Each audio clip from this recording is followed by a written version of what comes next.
Hello.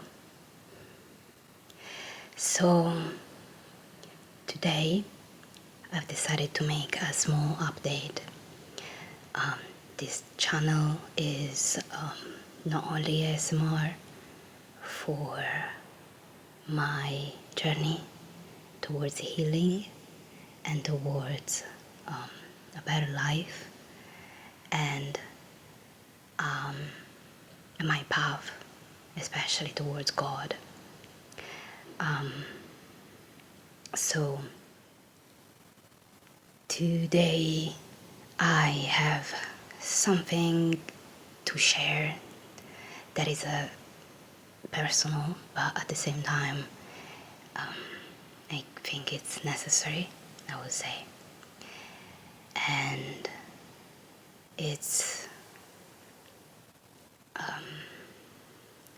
sorry if this video is a little bit strange, but I am not used to talk about myself much, aside from just writing. So, as you may know, if you're following my channel or not, or you might stumble upon this video, I am homeless. And I've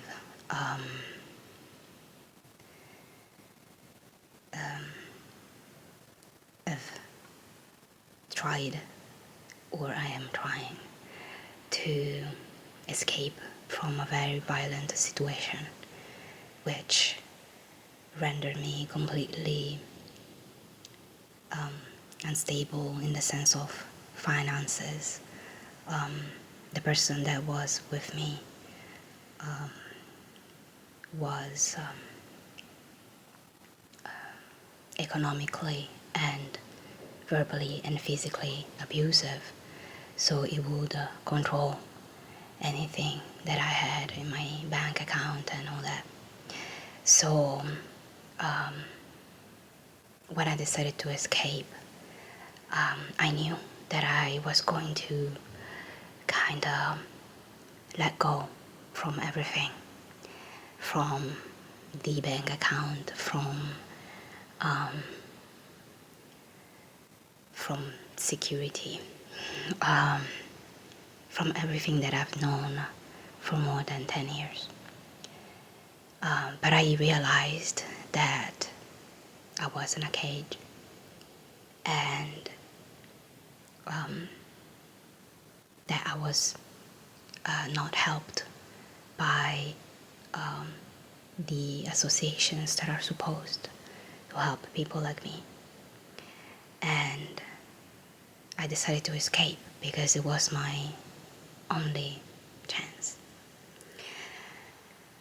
So we all know there are associations for women that went or are going through abuse, but not all of them, or sometimes not all of us, get the help that we kind of deserve.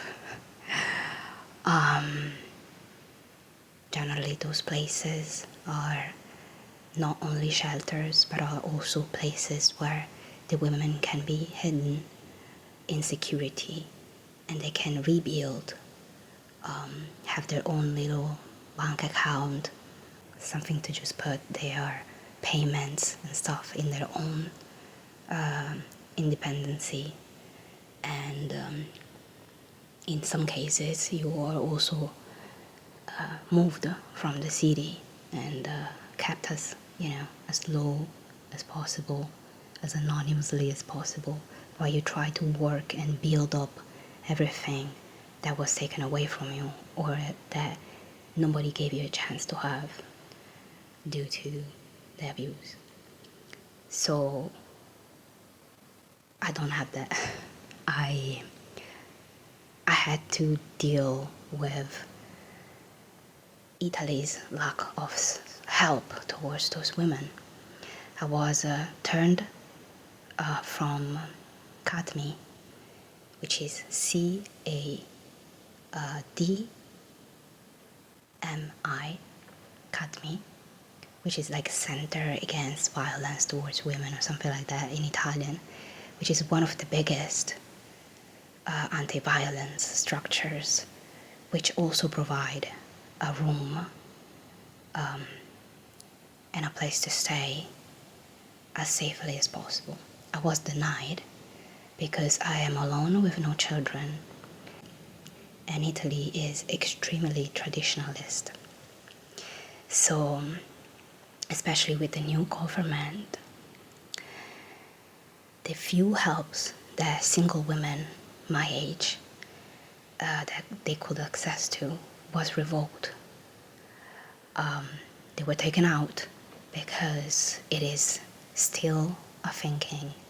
It is still normal to think that over the years of, when you're 30 or something and you are a woman that is alone with no family or didn't build a family, then they're supposed to just attend to themselves. And so just over a year ago, I was getting a little bit of help, like no more than 100 or something euros per month. But when all that help was revoked by law, and now there are more helps for families and women with children and all that, people like me were kind of tossed away. So I'm not the only woman that is struggling through this. I have a lot of health issues, and one of them is long-term COVID, which is not even something diagnosable here. In Italy, there's not really long-term COVID. And so everybody that is struggling with these problems that are sometimes very, very bad and heavy, they have to go to voluntaries and charities to just access to some help with this problem. So hopefully things will change, but right now we live in a difficult situation, and Italy is very good, I would say, for people that are, I would say, live a good life. It is a beautiful place to live in. But if you're unlucky, or you are poor, or you are extremely poor or homeless, there's not much that you can do. There's also a strong lack of care towards homeless women, especially, as I said, alone. Because, for example, where I live, where I am in Milan, there are a lot of structures for men that have no home, no matter if they are employed or not. There are not just places where you can leave, at night and then you have to come back the night after. There are actual places for men where they can stay safely every day and then build up their own life and access to the help that they can access to find themselves a job in an environment that is safe compared to the streets. Those places, there's no place like that in Milan for women. We don't have that kind of access. There's just one shelter over, I think, 20, and none of them, just one of them, is for women. So the waiting list just to sleep one night is very long. It can go from months. Generally, it's a minimum of 6 months of waiting. And then it becomes even worse sometimes because so many women need help right now. Instead, the places that are available for men are more than 10. The only way for a woman that is alone is to work. Even the Academy, so the Association Against Violence, the biggest one in Italy, requires you to be a working woman to be able to access their help, because they do make you pay for you staying in those shelters, which is absolutely insane if you think about it, because many women are escaping, like me, from situations where you are economically kept under control. So you have to leave everything behind, like I did, and you don't even have €1 or €10 or more to afford the rent or afford food. And if you have specific issues or specific problems, like me, I'm allergic to many things. Even food banks could be a problem because you can't go to a food bank and say, I'm sorry, I cannot, eat this and that, peanuts and tomatoes and all that stuff that I'm allergic to, because they will look at you and be like, this is what we have. So it happened many times. That I wasn't able to even eat in a food bag. So the situation right now is that I'm trying to reach the psychiatric center. So basically we have different areas, different zones, I would say. And when you have a lot of stress, when you are homeless, of course you're not well mentally as well. You might be struggling with depression and anxiety, like in my case. And so it is my right, technically, to access to my zone psychiatric center, because they also have social assistance, and sometimes they can even help you out with some money. Just like, as I said, no more than 100 a month. They're not going to give you like a huge amount, because many people already need. But I am in a waiting list that for now is not even, like they basically said, we don't even know when there's going to be a specific amount of time that we can tell you to then talk to you and understand what's going on with you. So with the shelter for women, it's minimum 6 months of waiting, minimum. And I am just on a waiting list to be able to not be at my friend's place, because this is not my house. And eventually, at that point, maybe there's going to be some space for me, depending, of course, on the everyday people coming in. So it's 6 months of waiting, and then when I am able to get inside the shelter,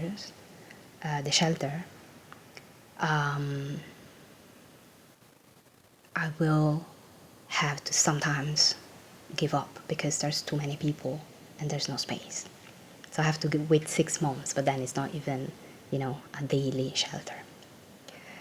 Instead, with the psychiatric center, that also is supposed to give you any help as possible,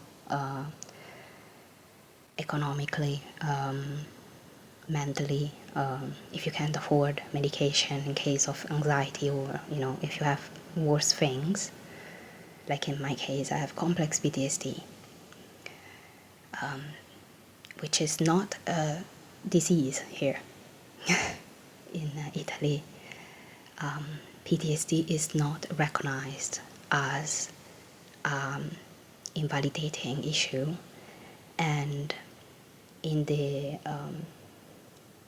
our healthcare, PTSD can be invalidating only in case of police officers, firefighters, military, and all that. But even so, it is not a valid problem that could eventually give you a disability. So many times you have to have a psychiatric evaluation of your symptoms that PTSD is giving you, so that then you can use those and be like, oh, this person is paranoid, they can't get out, or something like that. So they're agoraphobic or something like that. They're claustrophobic, or like, to the point of being, unable, to do certain things. And basically, this is the only way to be able to possibly have a disability paper given to you. So PTSD is not a valid diagnosis, and some doctors don't even recognize it. So they, in the sense of by law or by, I would say, as a disease, they don't recognize it. They say like, this is not a thing. It's just a thing that is in America, you know. It is not only, you know, I don't think it's everywhere, because for example in the UK, when I went in the UK for a while, they did say to me that PTSD is recognized as a problem and can give you a disability if it's like affecting your daily life. I was able to get my disability papers because of my health issues, not because of PTSD. And now I have to renew it, but I don't have the money for it, so I'm just waiting. I'm praying so that I can somehow fix some things. So I'm still disabled, but they are waiting for me to renew, to see me again. And then it's just a renewed paper, because my rate percentage is too low to even receive a pension. So it's just, I will guess, it's just something to help. Maybe will work. But nowadays in Italy, being disabled with a low percentage is not really helping to find a job. It is the opposite. So many times, many people like me have to not even say that they're disabled to get the job. They're just like, yeah, I'm perfectly fine and no problem, you know. So this is what's going on right now. I'm waiting and waiting and waiting and trying to find a job that I can kind of push through without, like, while saying I'm perfectly fine, just to be able to have some money. But it's not going good. I've been trying, but it's a very heavy task. Italy is very much about restoration, hospitality, and it's things that I cannot unfortunately do physically and mentally. So I cannot be a waitress, but at the same time, I can be working in an office, but I don't have the CV for that because I was secluded by my abuser for 10 years. So my curriculum, my CV is terrible, to say the least. And of course, I did put a little bit of, exaggerations in my CV to try to get those 10 years filled in with some little jobs that are not too much of a lie, and I can actually, make people understand that I can do what I just wrote, but they're not real, of course. So I can't really go into a job interview and say, sorry, I was secluded for 10 years in my abuser's house, So I'm sorry, I'm also like reading a bit what I wrote that I wanted to say, because it is quite painful for me to open up. But I hope that it's not too much to hear. I don't also want to, upset or trigger anybody. I know that my life is not for everybody to listen to. So that's why I will upload also very soon. I think tonight or tomorrow. Today is Tuesday, not Thursday. I always mix Thursday and Tuesday because they're so similar. Today is Tuesday, so I'm thinking maybe tonight or tomorrow. So I apologize for the mess in the background, but it's I'm filming during the day. I generally do it during the night, so the ASMR video I would do it during the night so that everybody's calmed down a little bit. So I want to thank you guys for the help. I'm not somebody that asks help very easily, honestly. And it takes a lot for me. I've grown up. I grew up with a lot of difficulties in my life, but and one of the things was just being born a female. My father was extremely against it, and he made sure to make me understand that through my years. So I grew up by never asking for help, but just trying to just push through it. Just stay quiet, do your thing, be disciplined, right? But eventually, when my mother passed, and I would say, I'm just gonna call it John Doe, picked me up and secluded me for 10 years. Initially, I thought that he was just trying to protect me because I knew violence only through physical violence. But in reality, violence can be many things. And it can be just being manipulative, being nice to you at the beginning, make you think that everything is beautiful and that you're finally free from the pain that your family might have caused you. But the reality is that he's a narcissistic psychopath. So he was able to find a person that could not see through his mask for a long time. And when I started to see it, then it became physically violent, and I could understand that I was in danger, in heavy danger. This man was not my boyfriend or anything. John Doe was, sorry, I laugh because I'm a little bit upset. I don't want to think about certain things, but it's fine. So I tend to be like sarcastic when I'm agitated. But yeah, basically this John Doe was my actual big brother, step brother from the first marriage of my mother. So yeah, he played the good brother for a long time.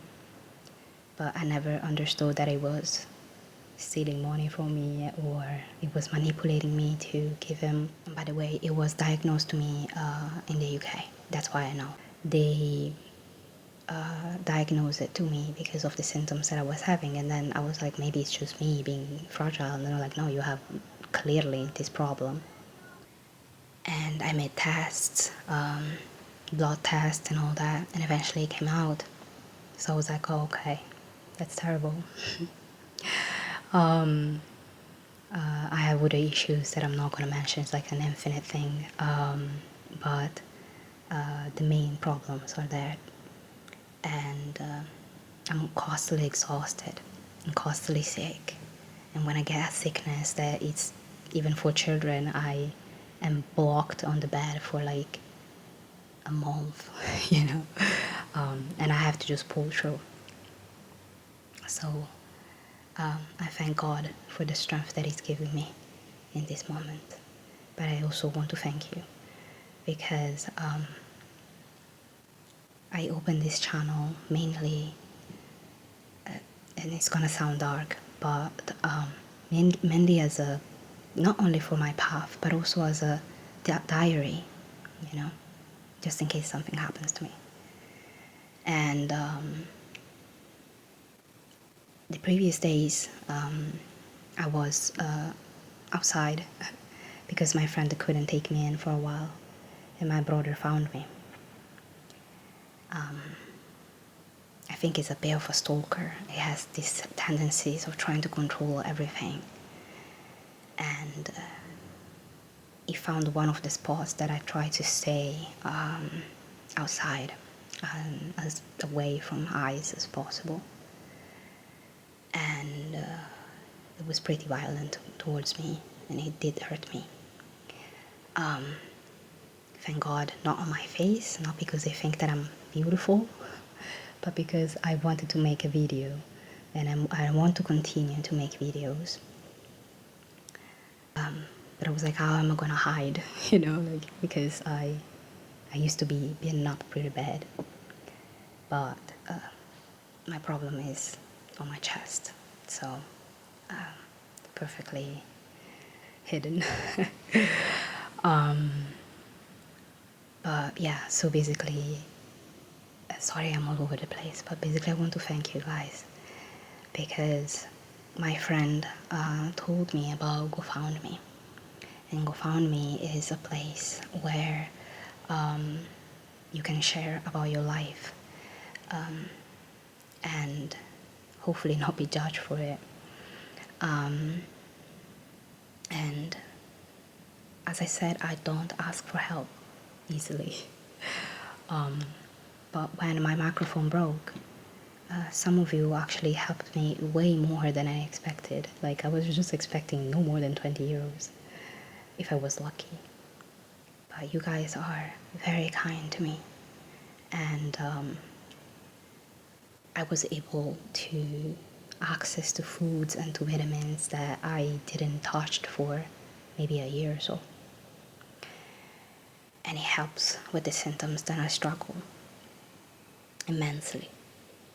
I do have a diet, I do have a specific medication that I should have, but they're very specific. So the free pharmacy for people that are homeless generally give you what is possible to give you based on donations from other people. So if you have a very specific medication, it can happen that they won't have it, which is basically the majority of things that I have to take just to have some strength. And the diet that I have to follow is very expensive. It requires fish, chicken, and all things that I cannot afford.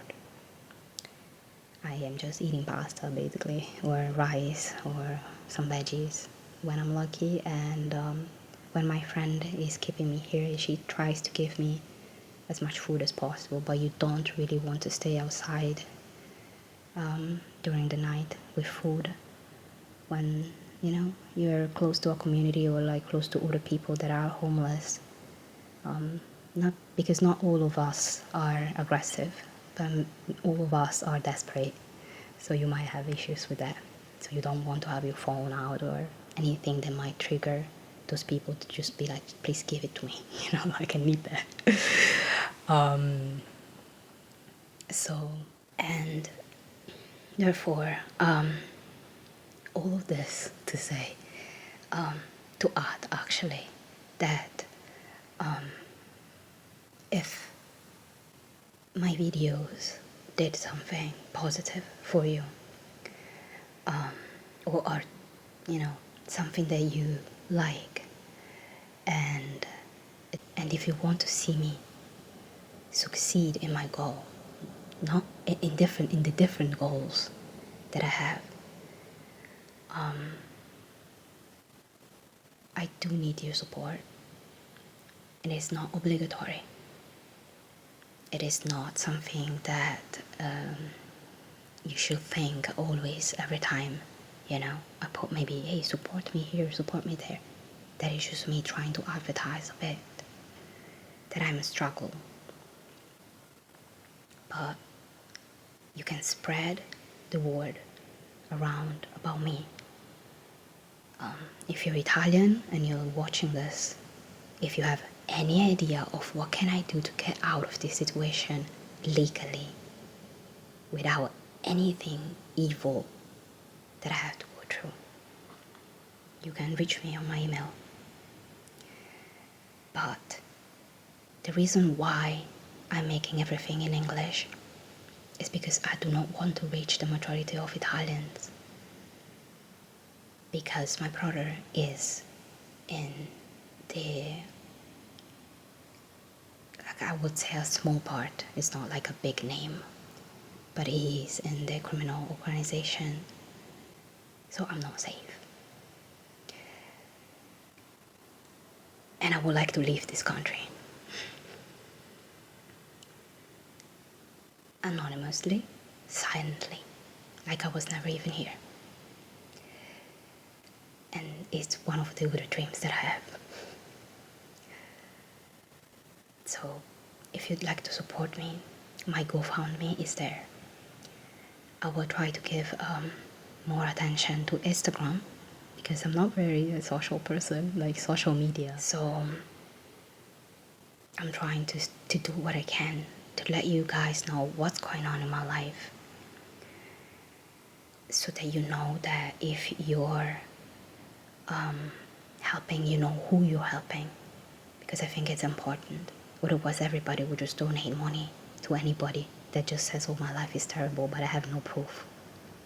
I can't show you on video the proof that I have. I can't show you my chest, but I do have all the documentation that I can send you privately, censored with some, names or addresses and all that. But I do have all the documentation to prove what I'm talking about. Even if you might think that somebody else will donate, just stop there and think a second, because many people just cannot. So if you even have €5 or €1, I don't mind. For me, €1 is a meal at McDonald's. And I know that it's not healthy. I know that it's not nice to, eat badly. But you eat. You stay alive. And then when things go better, you can eat better. And the donation that I received, you might think that it's not much.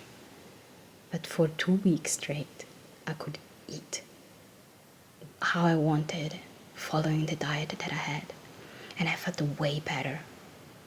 And I said, and now I'm starting to feel worse again. I'm like, without energies and stuff like that, even more than before. And I just struggle sometimes to just, as the priest said, to even kneel in front of God. And for me, it's an insult. But it did say to me, you're sick. You are trying. So he helps me down sometimes. He helps me down, he helps me up. And I'm not saying this to be like, oh my God, like have pity on me and stuff like that. No. I'm just stating what happens and what's happening.